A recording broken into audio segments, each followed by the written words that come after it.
ನಮಸ್ತೆ ಎಲ್ಲರಿಗೂ. ಇವತ್ತು ನಾನು ಪಾಲಕ್ ಪಪ್ಪು ಮಾಡ್ತಾಯಿದ್ದೀನಿ. ಪಾಲಕ ಸೊಪ್ಪಿನ ಪಪ್ಪು ಅಂದರೆ ಪಾಲಕ್ ದಾಲ್. ಇದು ಬಿಸಿ ಅನ್ನಕ್ಕೆ ತುಪ್ಪ ಹಾಕ್ಕೊಂಡು ತಿನ್ನೋದಕ್ಕೆ ತುಂಬಾ ಚೆನ್ನಾಗಿರುತ್ತೆ. ಪಾಲಕ್ ಸೊಪ್ಪಿನ ಪಪ್ಪು ಮಾಡೋದಕ್ಕೆ ಮೊದಲಿಗೆ ನಾನು ಬೇಳೆ ತೊಳೆದ್ಬಿಟ್ಟು ಕುಕ್ಕರ್ಗೆ ಹಾಕ್ತಾಯಿದ್ದೀನಿ. ಆಮೇಲೆ ಸ್ವಲ್ಪ ಅರಿಶಿನ, ಟೊಮೆಟೊ, ಹಸಿಮೆಣಸಿನಕಾಯಿ,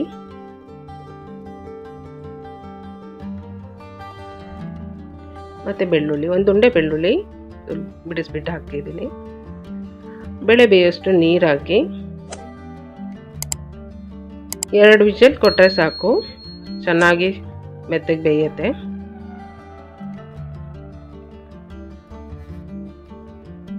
ನೋಡಿ 2 ವಿಷಲ್ ಆದಮೇಲೆ ಚೆನ್ನಾಗಿ ಬೆಂದಿದೆ. ಈ ರೀತಿ ಆದಮೇಲೆ ತೊಳೆದು ಹೆಚ್ಚಿರೋಂಥ ಪಾಲಕ್ ಸೊಪ್ಪನ್ನ ನಾನು ಹಾಕ್ತಾಯಿದ್ದೀನಿ. ಸೊಪ್ಪು ಜಾಸ್ತಿ ಹಾಕ್ಕೊಳ್ಳಿ, ಚೆನ್ನಾಗಾಗುತ್ತೆ. ಚಿಕ್ಕ ಕಟ್ಟಾದರೆ ನಾನು ಒಂದು 4 ಕಟ್ಟು ಪಾಲಕ್ ಸೊಪ್ಪು ಹಾಕ್ತಾಯಿದ್ದೀನಿ. ದೊಡ್ಡ ಕಟ್ಟಾದರೆ 1 ಕಟ್ ಹಾಕಿ.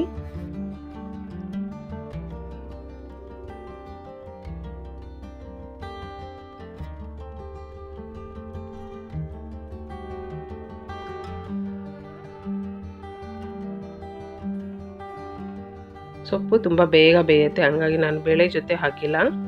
ಬೇಳೆ ಬೆಂದಾದಮೇಲೆ ಲೋ ಫ್ಲೇಮ್ ಇಟ್ಬಿಟ್ಟು ಒಂದು 5 ನಿಮಿಷದಲ್ಲಿ ಬೆಂದ್ಬಿಡುತ್ತೆ ಸೊಪ್ಪು. ಅದಕ್ಕೆ ರುಚಿಗೆ ತಕ್ಕಷ್ಟು ಉಪ್ಪು ಹಾಕಿದ್ದೀನಿ. ಉಪ್ಪು ಹಾಕಿ ಸರಿಯಾಗಿ ಮಿಕ್ಸ್ ಮಾಡಿ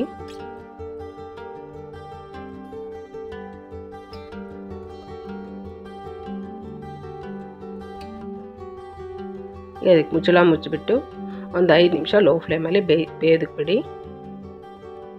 ನೋಡಿ ಚೆನ್ನಾಗಿ ಬೆಂದಿದೆ. ನೋಡಿ ಇಷ್ಟಾದರೆ ಸಾಕು.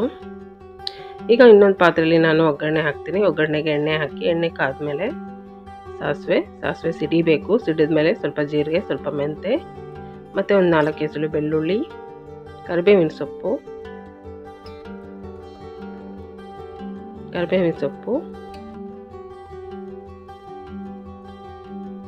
ಸಣ್ಣಗೆ ಹೆಚ್ಚಿರೋ ಅಂಥ ಒಂದು ಚಿಕ್ಕ ಈರುಳ್ಳಿ. ಇದು ಈರುಳ್ಳಿ ಕಂದು ಬಣ್ಣ, ಈರುಳ್ಳಿ ಕೆಂಪಗಾಗೋ ತನಕ ಫ್ರೈ ಮಾಡಿ. ಈಗ ಇದಕ್ಕೆ ನಾನು ಸ್ವಲ್ಪ ಖಾರದ ಪುಡಿ ಹಾಕ್ತಾಯಿದ್ದೀನಿ. ಹಸಿಮೆಣಸಿನ್ಕಾಯಿ ಕೂಡ ಹಾಕಿದ್ದೀವಿ ಖಾರಕ್ಕೆ, ನೆನಪಿರಲಿ. ಹಂಗಾಗಿ ಖಾರದ ಪುಡಿ ನೋಡಿ ಹಾಕ್ಕೊಳ್ಳಿ. ಈಗ ಬೇಯಿಸಿಟ್ಟಿರೋಂಥ ಬೇಳೆ ಸೊಪ್ಪನ್ನು ಒಗ್ಗರಣೆಗೆ ಹಾಕಿ ಸರಿಯಾಗಿ ಮಿಕ್ಸ್ ಮಾಡಿ, ಅದಕ್ಕೆ ಇನ್ನೂ ಸ್ವಲ್ಪ ನೀರು ಹಾಕ್ತಾಯಿದ್ದೀನಿ ನಾನು.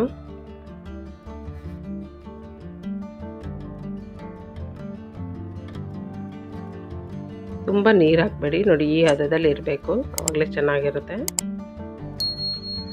ಸ್ವಲ್ಪ ಹುಣಸೆ ರಸ ನಾನು ಹಾಕ್ತಾಯಿದ್ದೀನಿ. ಸರಿಯಾಗಿ ಮಿಕ್ಸ್ ಮಾಡಿ. ಈಗ ರುಚಿ ನೋಡಿ ಉಪ್ಪು ಸರಿ ಇದೆ ಅಂತ. ಈಗ ಮತ್ತೆ 1-2 ನಿಮಿಷ ಕುದಿಸಿದ್ರೆ ಸಾಕು.